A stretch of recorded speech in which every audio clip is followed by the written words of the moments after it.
नमस्कार, माझं नाव रामकृष्ण दाभाडे.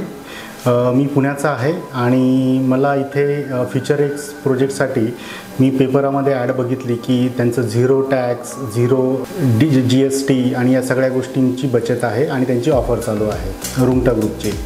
सो त्या पेपरच्या ॲडमुळे मी आणि माझी वाईफ आम्ही दोघेही रुंगटा प्रोजेक्टच्या फ्युचर एक्स या प्रोजेक्टला व्हिजिट दिली आणि अवेलेबल जे शॉप्स आहेत त्याच्याबद्दल त्यांनी आम्हाला ओव्हरऑल पूर्ण प्रोजेक्ट दाखवला. त्यातले आम्हाला आवडले शॉप्स जे होते ते शॉप नंबर 650 आणि 651 या शॉपसाठी आम्ही आमचा इंटरेस्ट त्यांना दाखवला आणि त्यानुसार आम्हाला ते आमच्या बजेटमध्ये आहे की नाही हे आम्ही ठरवल्यानंतर आम्ही आमच्या फॅमिली मेंबर्सलाही दाखवलं, त्यांच्या मेन ऑफिसला आणलं की जिथे रोहित साहेबांशी आम्ही भेटलो. ओव्हरऑल त्यांच्याशी बोलताना खूप छान वाटलं. सगळ्या गोष्टींमध्ये ट्रान्सपरन्सी होती. सो आम्ही फायनली रुंगटा ग्रुपचे फॅमिलीचे मेंबर झालेलो आहोत. फ्युचर एक्स या प्रोजेक्टच्या शॉप नंबर 650 आणि 651 हे फ्लॅटचे आता आम्ही या शॉप्सचे आता आम्ही ओनर झालेलो आहोत.